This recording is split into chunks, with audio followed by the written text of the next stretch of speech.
এবং হাদিস থেকে অত্যন্ত গুরুত্বপূর্ণ আলোচনা নিয়ে আসছেন হাফেজ হযরত মাওলানা মুফতি আতাউর রহমান সাহেব। হাফেজ হযরত মাওলানা মুফতি আতাউর রহমান সাহেব হযরতকে ওনার মূল্যবান বয়ান পেশ করার জন্য বিনীতভাবে অনুরোধ করছি।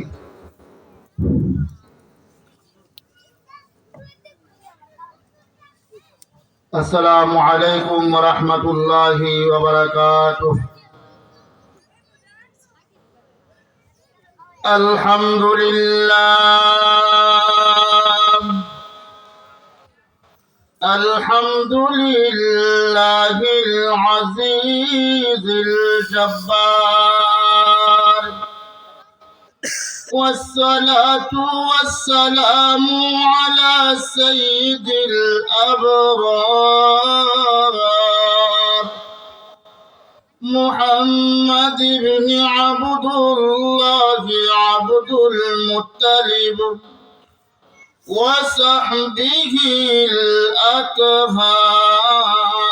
الأطهار، ومن دار على قلبهم إلى يوم القيامة، ما اختلف الملوان وتعاقب الجديدان. وبعد، فقد عز وجل الله في سورة الروم: ظهر الفساد في البر والبحر بما كسبت أيدي الناس، وحدث رسول الله صلى الله عليه وسلم عن الآية الغابرة: ألا إن في الجسد مضغة إذا صلحت صلح الجسد كله، وإذا فسدت فسد الجسد كله، ألا وهي القلب. رواه البخاري. أما بعد، فأعوذ بالله من الشيطان الرجيم. بسم الله الرحمن الرحيم. ومن الناس من يشرك ومن الناس من يشري نفسه ابتغاء مرضات الله، والله رؤوف بالعباد. وقال النبي صلى الله عليه وسلم: كان عثمان بن عفان إذا وقف حتى في قبر بقى، أو كما قال عليه الصلاة والسلام. আজকের ঐতিহ্যবাহী উত্তর রাজপন্থী পাঠানপাড়া জামে মসজিদ ও এলাকাবাসীর উদ্যোগে সকল মৃত ব্যক্তিদের রুহের মাগফিরাত কামনায় আজকের ইসলামী মহাসম্মেলনের সম্মানিত সভাপতি উস্তাদুল উলামা হযরতুল আল্লাম হযরত মাওলানা আশরাফ আলী সাহেব দামাত বারাকাতুহু সাইকুল হাদিস জামিয়া নুরানিয়া তারাপাশা কিশোরগঞ্জ।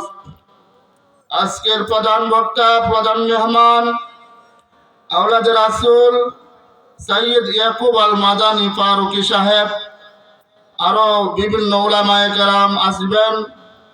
আজকের এই মাহফিল ঐতিহ্যবাহী মাহফিল, আপনারা এসে পড়ুন। এই মাহফিল আর আগামীকাল হবে না, যেহেতু আজকে মৃত ব্যক্তিদের রূহের মাগফিরাত কামনায় আমরা সবাই মারা যাব। ঠিক না বেঠিক? আমরা সবাই মারা যাব। যারা এখানে কবরবাসী আছেন তারা আজকে খুশি, কারণ এরকম ওয়াজ মাহফিলের অনুষ্ঠান, আজকে যে দোয়া পৌঁছানোর মতো একটা ব্যবস্থা, উলামায়ে কেরাম এখানে আসবেন। এলাকার যারা আছি যথাসম্ভব আপনারা ওয়াজ মাহফিলে এসে পড়ুন। মা বোনরা আজকে একটু কাজটা জলদি শেষ করে ওয়াজগুলা শুনবেন, আলেম উলামাদের কথাগুলা শুনবেন। তাইলে এই দুনিয়াতে আমরা কেউ থাকবো না, সবাই এই দুনিয়া ছেড়ে চলে যাব। আমরা গুনাহগার, যা দেখতেছি সব চাইরা মানুষ একজন একজন করে কবরে চলে যায়, একজন একজন করে এরকম ভাবে চলে যায়, কেউ আর তাকা যাবে না। তাইলে এরকম ভাবে সবাই যেহেতু যেতে হবে, তাইলে আমাদের কিছু কর্তব্য আছে, কিছু দায়িত্ব আছে। আমার ভাই যে মারা গেল, আমার মা যে মারা গেল, আমার বাবা মারা গেল, আমার সন্তান মারা গেল, আমাদের যে আত্মীয় স্বজন যারা কবরে আছে তাদের জন্য আমরা কিছু সব পাঠাবো ইনশাল্লাহ। পারবো না? এক লোক গুনাহ করছে, আমরা সবাই গুনাহগার। আমরা কার গুনাহ না আছে? সবারই গুনাহ আছে। সাধারণ মানুষেরও গুনাহ আছে, উপরের লেভেলের মানুষেরও গুনাহ আছে, যুবকেরও গুনাহ আছে, যুবতীদেরও গুনাহ আছে, হুজুরেরও গুনাহ আছে, শ্রমিকদেরও গুনাহ আছে, সবারই গুনাহ আছে। এক লোক গুনাহ করতে করতে এরকম গুনাহ করছে, সন্তানদেরকে ওসিয়ত করে, সন্তানরা রে এত গুনাহ করেছি, এত গুনাহ করেছি, এত অত্যাচার করেছি মানুষকে, এত নির্যাতন করেছি, এত মানুষকে ঠকাইছি, আরে আমার মনে হয় জাহান্নামে যাব। আমি কোথায় যাব? জাহান্নামে যাব। ওই লোকটা গুনাহ করতে করতে এক পর্যায়ে আল্লাহর ভয় এসে গেল। কি এসে গেল যারা বলেন? আল্লাহর ভয় এসে গেল। হঠাৎ তার সন্তানদেরকে ওসিয়ত করে, বাবা যেরকম ভাবে সন্তানদের ওসিয়ত করে, সন্তানরে এই বাড়িটা বেচবে না, আমি মরে গেলে এই জমিনটা বিক্রি করবে না, আমি মারা যাওয়ার পরে এই মার্কেটটা বিক্রি করবে না। এরকম ভাবে এই গুনাহগার ব্যক্তি তার সন্তানদেরকে ওসিয়ত করছে যে আমি যখন মারা যাব আমার লাশটা তোমরা পুড়ে দিবা, পুইলা অর্ধেক কি করবা? বাতাসের সাথে মিশায়া দিবা, আর অর্ধেক নদীর পানিতে মিশায়া দিবা। কারণ কি? আল্লাহ তাআলা নাইলে আমার ছাড়তো না। আসলে কিন্তু আল্লাহর ভয় এসে গেছে। ওই জিনাকারী, ওই যে গুনাহগার লোককে, ও এলাকার মা বোনেরা পর্দার অন্তরাল থেকে শুনছেন, কলিজার আদরের মা বোনেরা গো আমার, মাহফিলে যারা এসেছেন, যুবকেরা, মুরব্বী বাবারা, এই যে বসে আছেন আলেম উলামারা, আলেমরা ওয়াজ করবেন, কথা বলবেন। আমার তেমন কোনো যোগ্যতা নাই, আলেম কালাম নাই, তারপরও ছোট্ট আলেম হিসেবে বললা যায়। ও এলাকার মানুষেরা, ওই গুনাহগার জিনাকার লোকটা সন্তানকে ডাক দিয়ে বলে, বাবারা,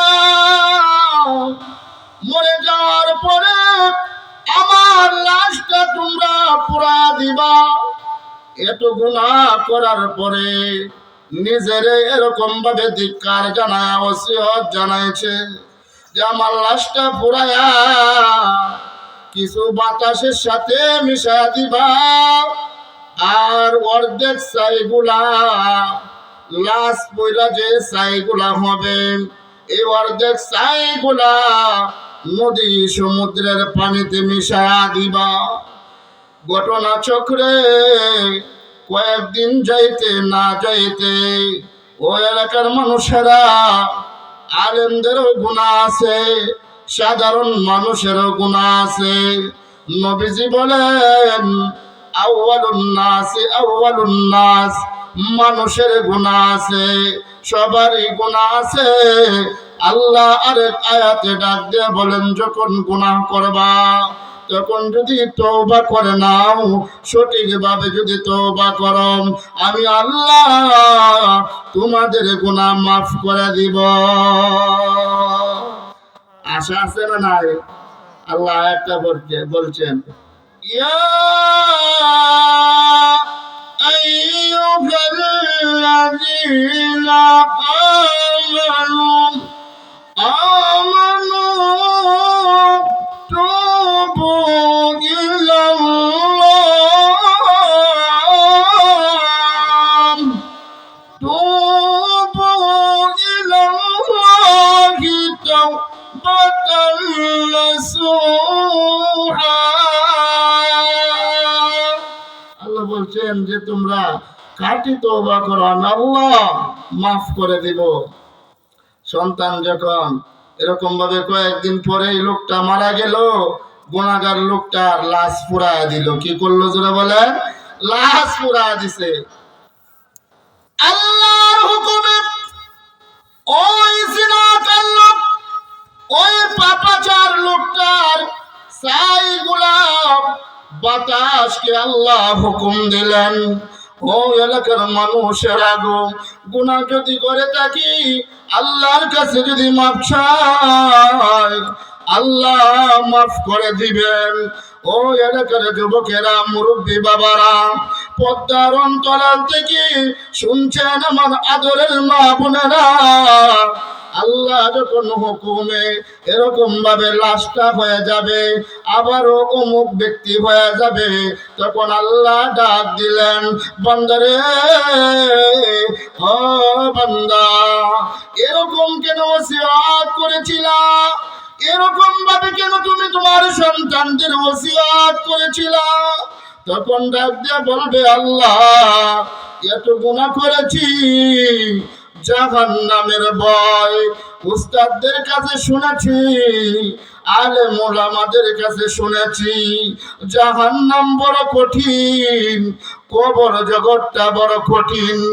মানুষের গো, যখন আমি রাত্রে ঘুমাইতে যাব, বালিশের কাছে মাথা লাগাইয়া চিন্তা করব, আহারে কত সম্পদ গড়লাম, আমার এত সম্পদ তো আমার কাছে যাবে না, এত টাকা পয়সা তো আমার সাথে দেওয়া হবে না, এত বাড়ি গাড়ি, এত মডেল সম্পদ গুলা তো আমার সাথে যাবে না, নেক আমল গুলা যাবে।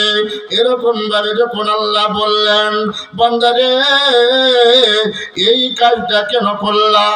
বান্দা ডাক দিয়ে বলে, প্রভু হ্যাঁ, ও আল্লাহ, দয়াময় আল্লাহ, আপনার নাম এত মহান।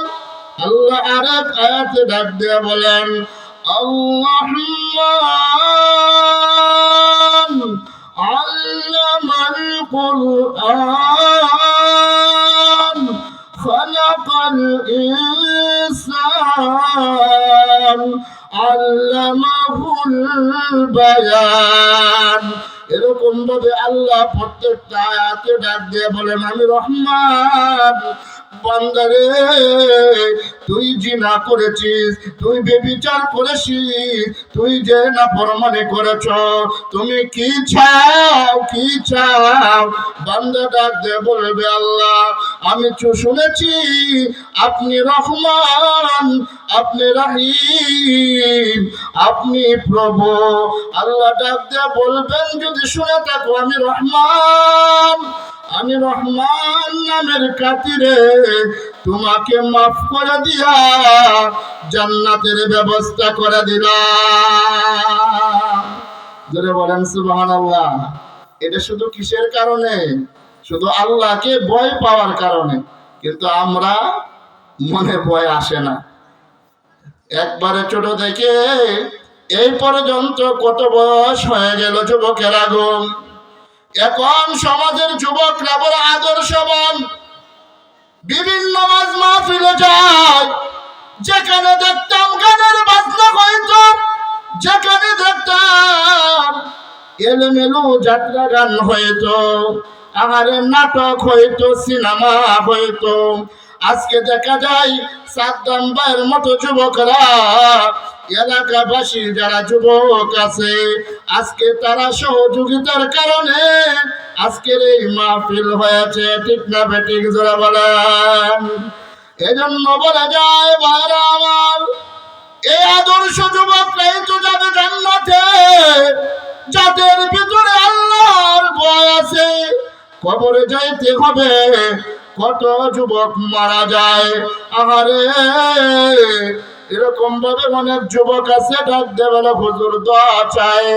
ও বাবা রে, ভাইরা রে আমার, গুনাহটা ছেড়ে দেন। আপনার পাশেই কত কবর আছে, আপনার ঘরের মাঝখানে কত কবর আছে, আপনার বাসার ভিতরে কত কবর আছে। সংক্ষিপ্ত ভাবে শেষ করে দিব। আরেক যুবক এরকম ভাবে গুনাহগার যুবক রাস্তা দিয়ে হাঁটতেছে, হঠাৎ পিপাসা লেগে গেছে। আমরা তো সমাজে অনেক কুকুর দেখতে পাই, শেষ করে দিব বাজার। কুকুর দেখতে পাই, এরকম ভাবে বিড়াল দেখতে পাই, গাছের পাখি দেখতে পাই। বাজান রে, যত প্রাণী আছে সব আল্লাহর সৃষ্টি। কার সৃষ্টি জোরা বলেন? আল্লাহর সৃষ্টি। আল্লাহর এক আয়াতে ডাক দিয়ে বলেন, ইয়া আইয়ুহাল্লাযীনা আমানুত্তাকুল্লাহ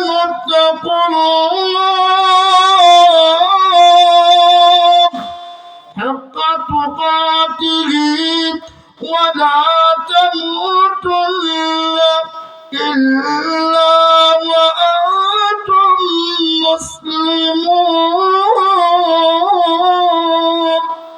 এটা আল্লাহ বলেন, যাদের ভয় আছে তারা সব জায়গায় ভালো কাজ করতে পারে। এই গুনাহগার যুবকটা, আমরা তো অনেকে মনে করি যে গুনাহ করছি, যা নামাজ তো পড়ি না, আল্লাহ নিয়ে আমার মাফ দিত না। না না, আল্লাহ তাআলা মাফ দিবেন, আল্লাহ দয়ালু। আমরা যারা গুনাহ আছে, আমরা সবারই গুনাহ আছে। এই যুবক, ওই যুবক শেষ করে দেই। এই যুবকটা বিশাল গুনাহগার, রাস্তা দিয়ে যাইতেছে, হঠাৎ পিপাসা লাগছে। এখন কুয়া পাওয়া যায় না, অনেক দূরে কুয়া পাইছে, অনেক কষ্ট করে কূপের ভিতরে 2 কাপ পানি পান করছে। যুবক ডাক দিয়ে বলে, আল্লাহ, এতদিন আমি মদের আড্ডা কানায় গিয়েছি, এতদিন সারা জীবন আমি গুনাহ করেছি। আহারে, নর্তকী আইনা আমরা গান বাজাইছি। আজকে দেখা যায় অদূর এরকম মরুভূমি এলাকায় পানি পাওয়া যায় না। পানি কোথায় পাবে? এই জমানায় তো পানির অভাব নাই, সুইচ দিলেই পানি এসে যায় হাতের কাছে। আরে আল্লাহর নিয়ামতের শুকরিয়া আদায় করি না। যুবক পানি পাইয়া আল্লাহর শুকরিয়া আদায় করলো। এরকম ভাবে যখন কুয়া থেকে উপরের দিকে এসে গেল, হঠাৎ দেখে একটা কুকুর জিহ্বা বাহির কইরা দৌড়াইতে দৌড়াইতে হাঁপাইতে তার সামনে এসে গেল। এরকম ভাবে মাটির মধ্যে জিহ্বা লাগায়া বুঝাইতেছে পানির পিপাসা। বাজান রে, আপনার ঘরের সামনে, দরজার সামনে, ঘরের ভিতরে বিড়াল গুলা থাকতে পারে, কুকুর থাকতে পারে, এগুলাকে খাবার খাওয়াইবেন। আল্লাহ নবীর হাদিসে বলেন, আপনার তোমার কিছু যদি এরকম ভাবে কবুল নাও হয়, প্রাণীদেরকে খাওয়াইলে তাদের দোয়া কবুল হয়ে যায়। ওই গুনাহগার যুবক ভিতরে 2 কাপ পানি পান করায়া আল্লাহর কাছে দামি হয়ে গেছে। যারা বলেন সুবহানাল্লাহ, আল্লাহ তাআলা মাফ করে দিয়েছে। কি করছেন? এত গুনাহ আমরা করছি না যে নগণ্য, এরকম সময় ছিল মানুষ শত শত গুনাহ করত, শত শত খুন করত। আল্লাহ অবশ্যই মাফ দিবেন। আল্লাহ তাআলা আমাদেরকে গুনাহ ছাড়ার এই মাহফিল থেকে কিছু শিকার মা বোন যারা আছি আমরা ইনশাআল্লাহ আজকের কথাগুলো শুনবো।